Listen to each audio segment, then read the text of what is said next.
زیادہ تر نقصان زندگی میں ہوئے ہیں وہ صرف ہماری غفلت کی وجہ سے ہوئے. ہم نے چیزوں پر توجہ نہیں دی، چیزیں گڑبڑ ہو گئیں. جس آدمی نے پھول لگائے ہوں، پھل لگائے ہوں، کھیتی لگائی ہو، وہ دانہ ڈال کے پانی دے کے فارغ نہیں ہو سکتا، اسے توجہ کرنی پڑتی ہے. اور کسی نے کہا تھا مالی جیندے ہون تو پھر بوٹے سکدے نہیں. اگر موجود ہونا ان کو سینچنے والا، رکھوالی کرنے والا، تو پھر ان کی جڑیں کبھی خشک نہیں ہوا کرتی. ہماری جو غفلتیں ہیں یہ بڑی ضرر کا باعث ہیں، نقصان کا باعث. اور مجبوری معاف ہوتی ہے، غفلت معاف نہیں ہوتی. اسکول میں پڑھتے تھے، مدرسے میں پڑھتے تھے، تو ایک مجبوری ہو گئی جی، خدا نہ خواستہ گھر میں کوئی پریشانی ہو گئی تو اساتذہ اس پر سزا نہیں دیتے. کوئی خوشی کا موقع ہے گھر میں، فیملی میں کسی کی شادی ہے، اساتذہ اس پر سزا نہیں دیتے. لیکن اگر کبھی پتہ چلتا تھا نا کہ یہ گھر سے تو آیا تھا لیکن مدرسے نہیں آیا، یہ اسکول نہیں آیا، رستے میں غافل ہو گیا، تو یہ بات خوفناک تھی. یہ قابل سزا جرم تھا کہ تو غافل ہو گیا اپنی پڑھائی سے، تو گھر سے آیا اور یہاں نہیں آیا. غفلت قابل سزا ہوتی ہے، مجبوری کی معافی ہوتی ہے. ہمارا آج کا جو مسئلہ ہے وہ غفلت کا ہے.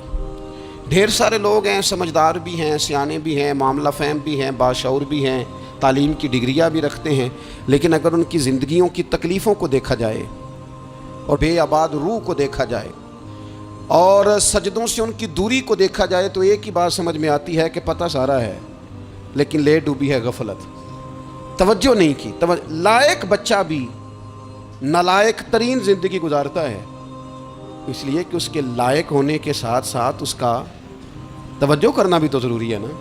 نرے لائق کا کیا فائدہ اگر وہ محنتی نہیں، اگر وہ توجہ ہی نہیں کرتا، اپنا سبق دھیان سے سنتا پڑھتا ہی نہیں، تو جتنا مرضی لائق ہو پیچھے رہ جائے گا. اور کئی نالائق ہوتے ہیں، رٹا لگا کے پاس ہوتے ہیں، پر چلو رٹا تو لگاتے ہیں نا، محنت تو کرتے ہیں نا، جدوجہد تو کرتے ہیں. کئی نالائق جدوجہد کے باعث آگے گزر جاتے ہیں اور کوئی اسی چکر میں رہ جاتے ہیں، میں بڑا لائق ہوں، کل پڑھ لوں گا، پرسوں پڑھ لوں گا، ہفتہ تیاری کر کے پاس ہو جاؤں گا. اپنی زندگی سے غفلت کا پردہ اٹھائیں. اور غفلت اس کے لیے فیصلہ کرنے کی ضرورت ہوتی ہے، پلاننگ کرنے کی نہیں، فیصلہ کرنے کی ضرورت ہوتی ہے کہ میں نے اب غفلت کرنی. ہم نہ جب بھی کوئی پروگرام بناتے ہیں تو منصوبہ بندی شروع کر دیں. منصوبہ بندی نہ کریں، فیصلہ کریں، کہیں کہ میں نے غافل نہیں ہونا. غفلت غرق دنیا کا نام ہے. اپنے آپ کو غفلت سے بچائیں. آپ دیکھیں حضرت کعب بن مالک رضی اللہ تعالیٰ عنہ فرماتے ہیں، بخاری میں موجود ہے، فرماتے ہیں کہ جنگ میں پیچھے رہ گیا تھا.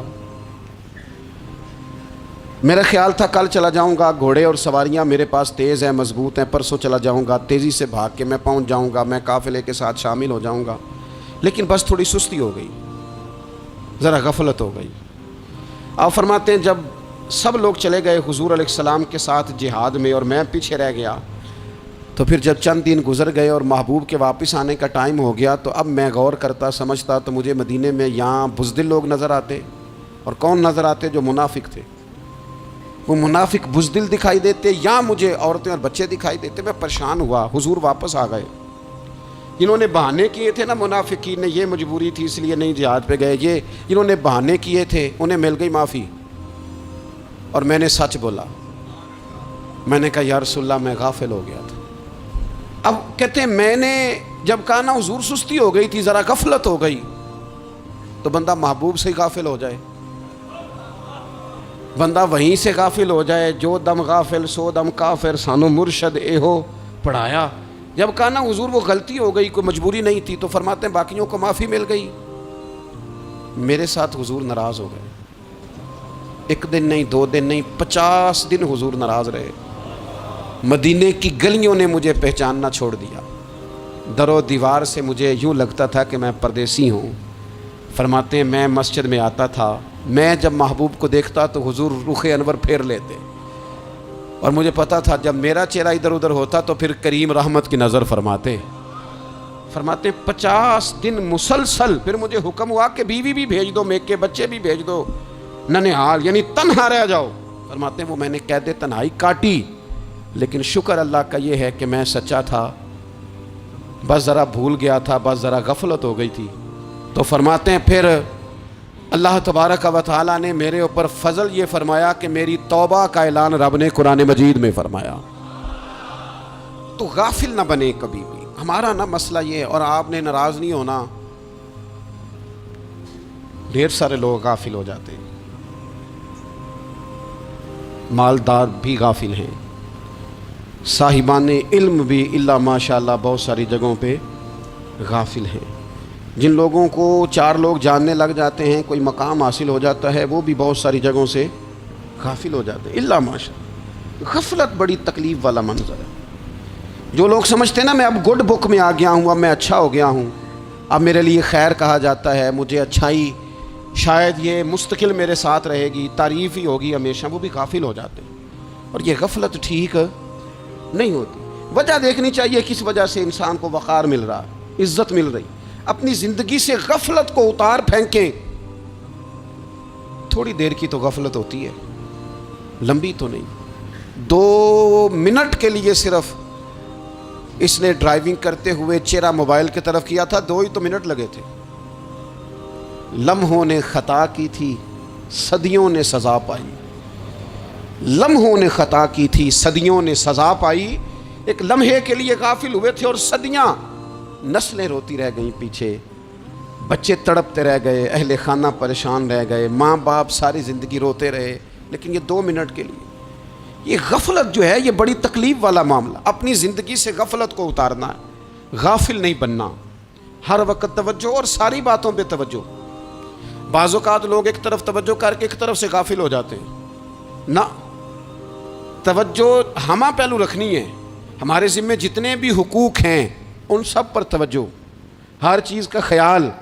ایسا نہ ہو کہ عبادت کرتے رہ جائیں اور حقوق العباد ہم سے چھوٹ جائیں، اور حقوق العباد اتنے زیادہ ادا کریں. صاحب مجھے کہنے لگے ایک دفعہ بڑے وثوق کے ساتھ کہنے لگے جی معاذ اللہ ثم نہیں جی ٹائم ملتا پھر نماز دا کی کریے، روزی کمانا بھی تو عبادت ہے نا. تو میں نے کہا آپ نے عبادت کرنا ایک حصہ قبول کیا ہے، آپ نے کل عبادت نہیں قبول کی. عبادت کل ہے، ہمہ پہلو. ایک حصہ آپ قبول کر کے نکل گئے اور باقی آپ نے چھوڑ دی. تو کسی ایک طرف سے بھی غافل نہیں ہونا. جتنی ذمہ داریاں ہیں، جتنی ڈیوٹیاں ہیں، ان سب کا خیال. اور جو بڑا آدمی ہوتا ہے، بڑا گھر میں بڑا ہو، قبیلے میں بڑا ہو، علاقے میں بڑا ہو، ادارے میں بڑا ہو، کلاس میں بڑا ہو، جو بڑا ہے اس کی تو ساری آنکھیں کھلی ہوئی ہونی چاہیے. ایک ایک پر اس کی نظر ہونی چاہیے کہ میری کہاں ضرورت ہے، کہاں مجھے اشک شوئی کرنی ہے، کس کے ساتھ میں نے کس طرح محبت کا رویہ رکھنا ہے. غافل نہ بنے. اچھا جی اب کیسے پتہ چلے گا کہ ہم غافل ہیں؟ یہ کیسے پتہ چلے گا؟ آپ کسی بندے سے بھی پوچھ لیں حالات کیا ہیں تو کہتا ہے اللہ کا شکر ہے کبھی کسی کا دل نہیں دکھایا، اللہ کا شکر ہے جی زمانہ ہو گیا 5 نمازیں پڑھتا، اللہ کا شکر ہے جی. کیسے پتہ چلے گا غافل ہیں؟ پہلی علامت ہمارے علماء اور صوفیاء نے غافل بندے کی لکھی ہے. اس آئینے میں نے اور آپ نے اپنا آپ دیکھنا ہے. غافل بندے کی پہلی علامت یہ ہوتی ہے کہ وہ دنیاوی کاموں میں چست ہوتا ہے اور اللہ اور اس کے رسول کی فرما برداری میں سست ہوتا ہے. یعنی نماز کے وقت تو اسے نیند ستاتی ہے، پریشانی ہوتی ہے، لیکن اگر کسی جگہ مال مل رہا ہو، پیسے مل رہے ہوں، وہاں جانا ہو تو پھر اسے کوئی چیز بھی تنگ نہیں کر. دنیاوی کاموں میں چست ہوگا، یعنی ٹی وی کے آگے، موبائل کے آگے وہ گھنٹوں بیٹھا ہوا ہے. اور اگر اسے 25 منٹ قرآن پاک سننا پڑ جائے، اگر اسے 20 منٹ دینی محفل میں بیٹھنا پڑ جائے، اگر اسے کہا جائے کہ تو 20 رکعت نماز نفل ادا کر، دنیاوی کاموں میں چست ہے، دینی کاموں میں، یہ غفلت کی پہلی علامت. پھر ذاتی معاملات پہ پیسہ خرچ کرنا ہو تو ڈھیر سارا ہے، کسی غریب کی مدد کرنی ہو تو. وہ ہمارے ایک دوست ہیں، وہ اکثر کہا کرتے ہیں، وہ کہتے ہیں آج کل کسی سے کہنا فلائی کام میں، دینی کام میں، کسی کی مدد میں کچھ 4 پیسے خرچ کرنے ہیں تو لوگ کہتے ہیں ہاتھ تنگ ہے. ہاں کوئی سستا پلاٹ ملتا ہو نا، اور اگر یہ سمجھ آ جائے کہ وہ مجبور ہے بیچارہ بیچنے والا، تو پھر کہتے ہیں میں 2-3 دوستوں کو پھاڑ لے سن. ذاتی کاموں میں جب بندہ چست ہو اور دینی کاموں میں سست ہو تو مطلب یہ ہے کہ بندہ غافل ہے. پہلی علامت غفلت کی. اور غفلت کی دوسری نشانی یہ ہے کہ انسان گناہ کے کاموں کو معمولی سمجھنے لگ جاتا ہے. یہ غافل بندے کی نشانی ہے. گناہ کو معمولی سمجھتا ہے، چھوٹا سمجھتا ہے. آج کل لوگ کہتے نہیں میں کو اکیلا کر رہا ہوں، ساری دنیا ہی کرتی ہے۔ اور جناب کیا ہو گیا اگر یہ غلطی ہو گئی تو بندے سے ہو ہی جاتا ہے۔ گناہ کو معمولی سمجھنا، چھوٹا سمجھنا اور کہنا پھر کیا ہو گیا ہے، انسان سے غلطی ہو جاتی ہے۔ آپ دیکھ لیں کہ سینکڑوں بیسیوں گناہوں کا بوجھ ہمارے سروں پہ ہوتا ہے، لیکن کوئی ہمارا دبدبہ ہے، کوئی ہماری گفتگو ہے، کوئی ہمارے جملوں میں خود پسندی ہے، کوئی ریاکاری ہے، کوئی تصنع ہے۔ یہ غافل بندے کی علامت ہے۔ نبی اکرم صلی اللہ تعالیٰ علیہ وآلہ وسلم نے فرمایا مومن اپنے گناہوں کو پہاڑ کی طرح سمجھتا ہے۔ یہ بخاری میں حدیث ہے۔ مومن پہاڑ کی طرح جانتا ہے اور وہ ڈرتا ہے کہ کہیں وہ پہاڑ اس کے اوپر گر نہ جائے، یعنی کہیں مجھے میرے گناہ کی سزا نہ مل جائے۔ چھوٹے گناہ کو بھی پہاڑ جانتا ہے، یار مجھ سے غلطی ہو گئی، مجھے ٹھیک کر لینی چاہیے، مجھے معافی لے لینی چاہیے، مجھے توبہ کر لینی چاہیے۔ مومن اپنے اوپر گناہ کو پہاڑ کی جانب سمجھتا ہے۔ اور حضور علیہ الصلوۃ والسلام فرماتے ہیں کہ یہ جو فاسق اور فاجر ہوتا ہے نا، اللہ کا نافرمان، یہ گناہ کو مکھی کی طرح سمجھتا ہے۔ یہ سمجھتا ہے میں نے اشارہ کرنا ہے، مکھی نے اڑ جانا ہے۔ مومن کی علامت یہ ہے کہ وہ پہاڑ جانتا ہے، اگر غلطی ہو جائے تو پہاڑ۔ امام اعظم ابو حنیفہ رحمۃ اللہ علیہ گزر رہے تھے، بارش ہو گئی تھی اور کوفہ میں کیچڑ تھا، تو آپ نے جو جوتے پہنے ہوئے تھے ان جوتوں سے چلتے ہوئے نا آپ کے پاؤں سے کچھ مٹی اڑی، تو سامنے ایک یہودی تھا، اب اس زمانے میں دیواریں کچی ہوتی تھیں، اس کے دیوار پر جا کے وہ مٹی جو تھی وہ لگ گئی۔ اب امام صاحب بڑے پریشان ہوئے کہ میں نے اس کی دیوار کو آلودہ کر دیا۔ یہاں تو لوگ اپنی اینٹیں رکھتے رکھتے کئیوں کی دیواریں توڑ ہی دیتے ہیں، اور پھر وہ اس پر ماننے کو بھی تیار نہیں ہوتے، تسلیم کرنے کو بھی تیار نہیں ہوتے۔ وہ کہتے ہیں پھر کیا ہو گیا، اب ہمارا یہاں گھر ہے تو ہم نے ٹرالی منگوانی نہیں تھی، ہمارا حق بنتا تھا۔ امام صاحب کے پیروں سے ذرا کیچڑ اڑا، یہودی کی دیوار پہ لگا، اس کی کچی دیوار تھی۔ امام صاحب پریشان ہو گئے، سوچنے لگے کہ اگر میں دیوار سے یہ کیچڑ اتارتا نہیں تو یہ بھی زیادتی ہے، میں نے اس کی دیوار کو گدلا کر دیا، اور اگر میں اتارتا ہوں تو کچھ مٹی اس کی دیوار کی بھی اتر جائے گی، کچی دیوار ہے، یہ بھی زیادتی ہے۔ مومن گناہ کو پہاڑ کی طرح سمجھتا ہے کہ کہیں گر نہ جائے، اس کی بھی کہیں سزا نہ مل جائے۔ امام صاحب نے اس کے دروازے پہ دستک دی، وہ باہر آیا تو اتفاق سے وہ آپ کا مقروض بھی تھا، اس نے پیسے دینے تھے۔ باہر نکلتے ہی کہنے لگا اوہ آپ تو قرض لینے آ گئے، میرے پاس تو ابھی گنجائش نہیں ادا کرنے کی۔ تو امام صاحب کہنے لگے تو قرض چھوڑ، وہ میں نے معاف کیا، میرے سے غلطی ہو گئی ہے، میں آ رہا تھا، لکڑی کے جوتے اس زمانے میں کھڑاؤں لوگوں نے پہنے ہوتے تھے، کہا وہ میرے پیروں سے ذرا کیچڑ اڑا ہے، تیری دیوار پہ لگ گیا ہے۔ اب میں بڑی دیر سے کھڑا سوچ رہا ہوں کہ اگر میں تیری دیوار صاف نہ کروں تو میں نے یہ میلی کر دی، گدلی کر دی، یہ بھی بات درست نہیں ہے، زیادتی، اور اگر میں اسے صاف کرتا ہوں کچی دیوار سے کچھ مٹی اتر جائے گی تو یہ بھی زیادتی ہے، اب تو بتا میں کیا کروں۔ تو بے موسمہ پھل تھا نا یہ، تو بے موسمہ پھل دیکھ کے بندہ حیران ہو جاتا ہے، جو باتیں روٹین میں نہ ہو رہی ہوں وہ ذرا انوکھی لگتی ہے، بندہ حیران ہو گیا، غور سے امام صاحب کا چہرہ دیکھنے لگا، غور سے چہرہ دیکھنے لگا، اور پھر تھوڑی دیر سوچنے کے بعد کہنے لگا حضور پہلے میں نے دین اسلام کے بارے میں پڑھا اور سنا تھا، آج میں نے دین دیکھا ہے۔ پہلے میں نے سنا تھا کہ دین اسلام اس طرح کا ہے، آج میں نے دین ہے۔ ہم نہ پوری دنیا کے کافروں کو دین سنانا چاہتے ہیں، دکھانا نہیں چاہتے، ہم نیک نظر آنا چاہتے ہیں، نیک بننا نہیں چاہتے، ہم نیک نظر آنا چاہتے ہیں۔ نتیجہ کیا نکلتا ہے کہ کچھ عرصے کے بعد پتہ چل جاتا ہے بندہ کس لیول کا نیک ہے، کیا معیار ہے اس کی نیکیوں کا۔ کہنے لگا حضور پہلے میں نے دین سنا تھا، آج دیکھا ہے۔ آپ وہ مٹی کی دیوار پر جو کیچڑ لگ گیا ہے، دیوار کو بعد میں صاف کیجئے گا، پہلے کلمہ پڑھائیں تاکہ میرے اندر کا کفر صاف ہو جائے، مجھے مسلمان کر دیں۔ تو غافل آدمی جو ہوتا ہے نا، وہ پھر تیسری بات، جب بندہ بہت زیادہ غافل ہو جاتا ہے پھر اعلانیہ گناہ کرنے لگتا ہے۔ ایک گناہ پھر اس کا اظہار گناہ۔ ایک بندہ، حدیث پاک میں آتا ہے، ایک بندہ رات کو کوئی غلطی کرتا ہے، اللہ تعالیٰ اس پہ پردہ ڈال دیتا ہے، لیکن وہ سویرے خود لوگوں کو بتاتا پھرتا ہے میں نے یہ کیا، میں نے یہ کیا۔ جب آپ اظہار گناہ کرتے ہیں نا تو سامنے والا بھی دلیر ہوتا ہے، کہتا ہے اس نے کیا میں کر لوں گا تو پھر کیا ہوا۔ ہمارے علماء نے لکھا ہے کسی کی نماز قضا ہو جائے تو کسی کو بتائے نہ، قضا پڑھ ڈالے، اس کا جگہ جگہ ذکر نہ کرے۔ جب آپ کہیں گے نا میری قضا ہو گئی تو آپ کے ساتھ رہنے والا بچہ دوست سمجھے گا یار اس کی قضا ہو گئی ہے تو میری بھی ہو جائے گی تو کیا ہوگا۔ گناہ کرنا بھی گناہ ہے اور گناہ کا اظہار بھی گناہ ہے۔ نبی اکرم صلی اللہ تعالیٰ علیہ وآلہ وسلم نے ارشاد فرمایا میری ساری امت کو معافی مل جائے گی سوائے ان لوگوں کے جو اعلانیہ گناہ کرتے ہیں۔ یہ بخاری مسلم دونوں میں حدیث موجود ہے۔ جو اعلانیہ گناہ، جنہوں نے خود ساری دنیا کو گواہ بنا لیا، میں نے یہ بھی جرم کیا، یہ بھی کیا، یہ بھی کیا، یہ بھی کیا، خود انہوں نے لوگوں کے، بہت بڑے غافل آدمی کی علامت ہے کہ گناہ کرے اور پھر اوپر سے اعلانیہ گناہ کرے، اتنا بڑا جرم کرے۔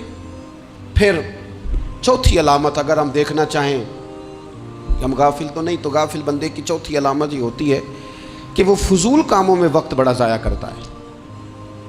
فضولیات میں ادھر بیٹھے ہیں، ادھر بیٹھے ہیں، یہاں گپ شپ ہو رہی ہے، وہاں موبائل دیکھا جا رہا ہے، پھر کوئی ٹائم ملا ہے تو پھر کہیں دور دراز کسی ہوٹل پہ کھانا کھانے چلے گئے، پھر کچھ ٹائم ملا تو چلو نکلتے ہیں ذرا کوئی ہفتہ سیر کر آتے ہیں، یہاں گپ شپ ہے، فلاں کو ڈسکس کر لیتے ہیں، فلاں کے بارے میں بات کر لیتے ہیں، سیاسی تبصرے کر لیتے ہیں، یہ تھوڑی گفتگو ہو جاتی، چلے محلے داروں پہ تبصرہ شروع کرتے ہیں، کون روٹی زیادہ کھا رہا ہے اور کس کے پاس پیسے زیادہ آ گئے، چلو جا کے پتہ کرتے ہیں۔ حالانکہ یہ پتہ نہیں کرنا چاہیے تھا، پتہ تو اس کا کرنا چاہیے تھا جو بیچارہ کل سے بھوکا ہے، خبر تو اس کی رکھنی چاہیے تھی جس بیچارے کے گھر میں بچوں کے لیے پہننے کو کپڑے موجود نہیں ہیں۔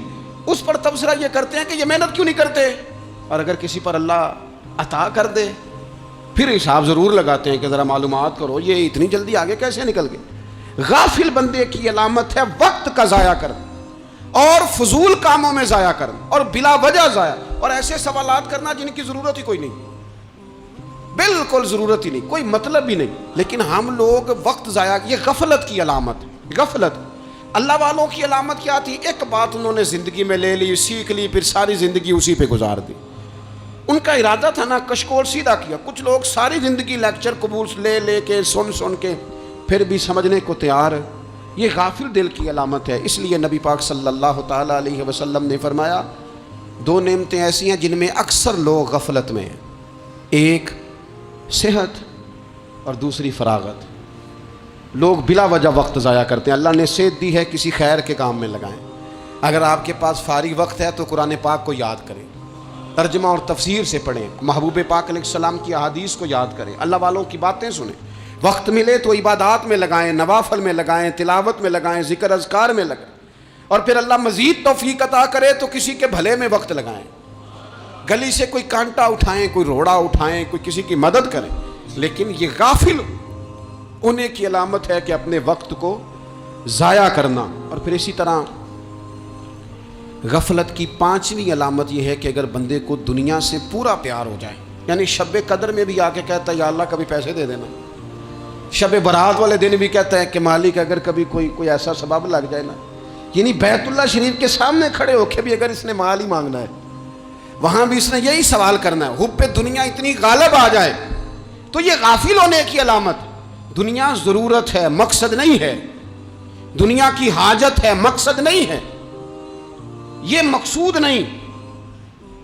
اور جب لوگ فقط دنیا کے مال کو، دولت کو، نبی پاک علیہ السلام نے فرمایا وہ لعنتی ہے جو درہم اور دینار کا بندہ بن گیا ہے،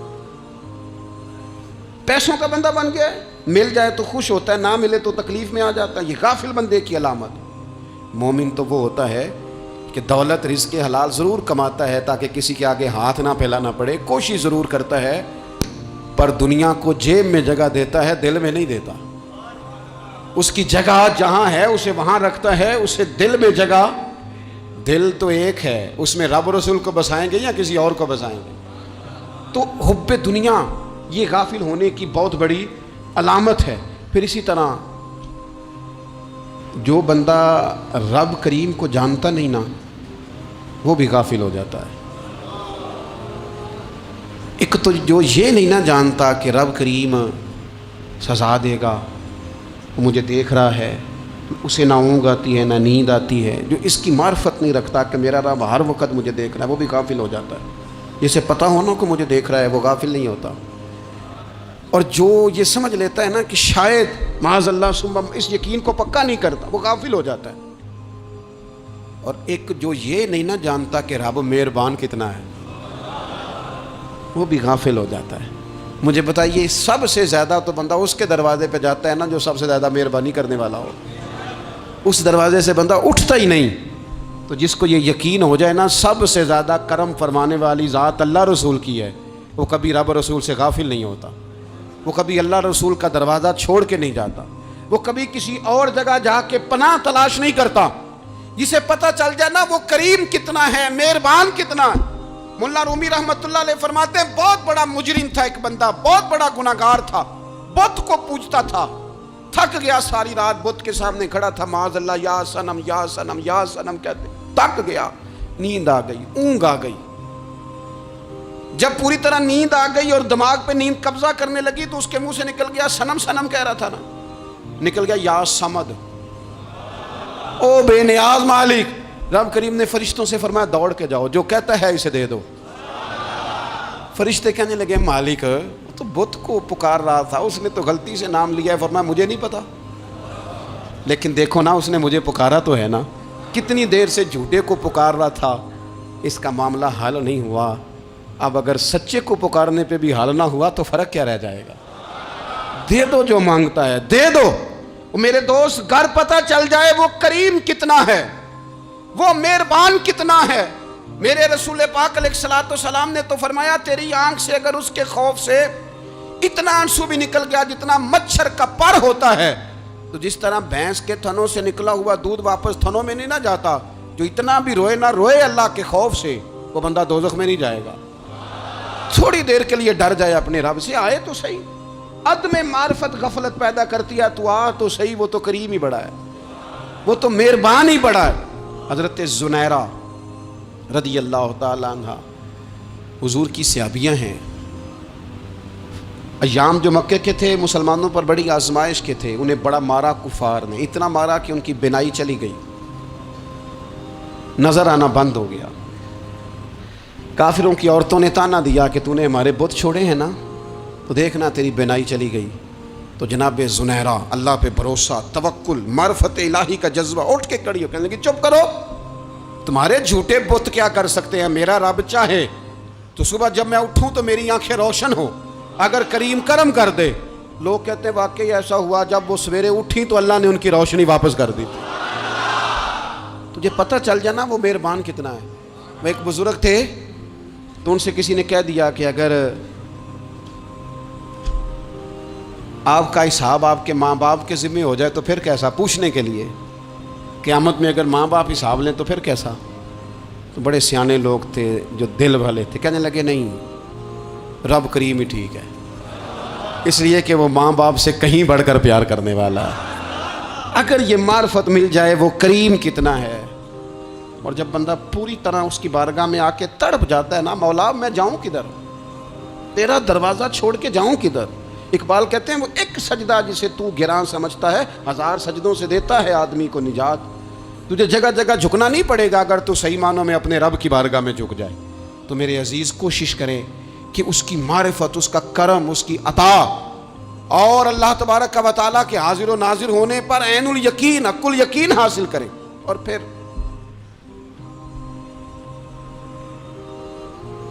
آٹھویں بات یہ ہے کہ غافل لوگوں کی صحبت بھی بندے کو غافل کر دیتی ہے. غافلوں کی صحبت میں نہ بیٹھیں, ان کی صحبت میں بیٹھیں جن کے پاس بیٹھنے سے دل میں رب رسول کی محبت پیدا ہوتی ہے. غافلوں سے بچیں. چنگیاں دے لڑ لگی ساں تے چولی چ پھل پئے, تے جدوں میں پیڑیاں دے سنگ رل گئی تے میرے اگلے بھی ڈل گئے. برے آدمی کی صحبت بندے کو غافل کر دیتی. غافلوں کی صحبت میں کبھی نہ بیٹھے, کبھی نہیں. غافل آدمی آپ کو غافل کر دے گا. میرے نبی پاک علیہ الصلوۃ والسلام نے فرمایا انسان اپنے دوست کے مذہب پر ہوتا ہے. یہ بہت بڑے لفظ ہیں. فرمایا المرء علی دین خلیلہ, انسان اپنے دوست کے مذہب پر ہوتا ہے. تو دیکھ تو نے دوست کس کو بنایا ہے, جو تیرے دوست کا مذہب ہوگا وہی تیرا ہو جائے گا. ہم نے دوست بنایا نا غوث پاک جیلانی کو, ہم نے یاری لگائی ہے نا داتا علی اجمیری سے, ہماری نسبت ہے نا معین الدین اجمیری سے, ہمارا تعلق ہے نا بہاؤالدین زکریا ملتانی سے, ہمارا رشتہ ہے نا حضرت مجدد الفسانی سے, ہم ماننے والے ہیں نا اعلیٰ حضرت بریلوی کے, ہمارا تعلق ہے کبھی جماعت علی سے کبھی مہر علی سے. ہمارا ان سے تعلق ہے تو صبح شام ہماری زبان پہ رہتا ہے بالغ العلا بکمالہ کشف الدجی بجمالہ حسنت جمیع خصالہ صلو علیہ وآلہ. ان سے تعلق جڑا ہے نا تو کئی دفعہ تنہائیاں تڑپا دیتی ہیں اور تڑپ کے کہتے ہیں اج سکھ متران دی ودھیری ہے. اج سکھ متران دی. سکھ کہتے ہیں اڈیق کو, متر کہتے ہیں محبوب کو. اج سکھ متران دی ودھیری ہے. اے کیوں دلڑی اداس گھنیری ہے, لوں لوں وچ شوق چنگیری ہے. اج نینا لائیاں کیوں جھڑیاں, سبحان اللہ سبحان اللہ سبحان اللہ. پہلے کہتے ہیں سکھ متران دی ودھیری ہے یعنی اداس ہوں, پھر حضور کے جلووں پہ نظر کرتے ہیں, کہتے ہیں سبحان اللہ سبحان اللہ. ماں اجملہ کا, ماں احسانہ کا, ماں اکمالہ کا, اور پھر فوراً کہنے لگے او کتھے مہر علی, او کتھے مہر علی, کتھے مہر علی تے کتھے تیری سنا. اب دیکھو مشتاق اکھیں کتھے جاڑیاں بلغ العلا بے کمال کشف الدجی بے. اور میرے اعلیٰ حضرت کہنے لگے سرور کہوں کہ مالک و مولا کہوں, باغ خلیل کا گلے زیبا کہوں تجھے, تیرے تو وصف عیب تناہی سے ہیں بری, حیران ہوں میرے شاہ میں کیا کیا کہوں تجھے. غافل آدمی کی علامت ہے برے لوگوں کی صحبت میں. خبردار ان کے پاس نہ بیٹھنا جن کے پاس بیٹھنے سے تمہارے دلوں میں اولیاء اللہ, اللہ کے بندوں کی عداوت پیدا ہو. خبردار خبردار ان کے پاس نہ بیٹھنا جن کے پاس بیٹھنے سے تمہارے دلوں میں حضور کی اولاد پاک کے بارے میں شک پیدا ہو. خبردار اس شخص کے پاس نہ بیٹھنا جو امام حسین ابن علی کے بارے میں کوئی کمزور بات کرتا ہو, بچنا. خبردار اس سے بچنا جو حضور کے صحابہ کے بارے میں بات کرے, بچنا بچنا اس سے. جو سیدنا ابو بکر صدیق کے بارے میں کوئی, دیکھو کیا مقدر ہیں صدیق و فاروق کے, جن کے گھر ہی رحمتوں کے خزینے میں. بھلا کیا کہا نبی پاک, حضور نے فرمایا میرے اوپر جس نے نیکی کی تھی بدلہ دے دیا ہے. یہ جو میرے ابو بکر صدیق ہے نا,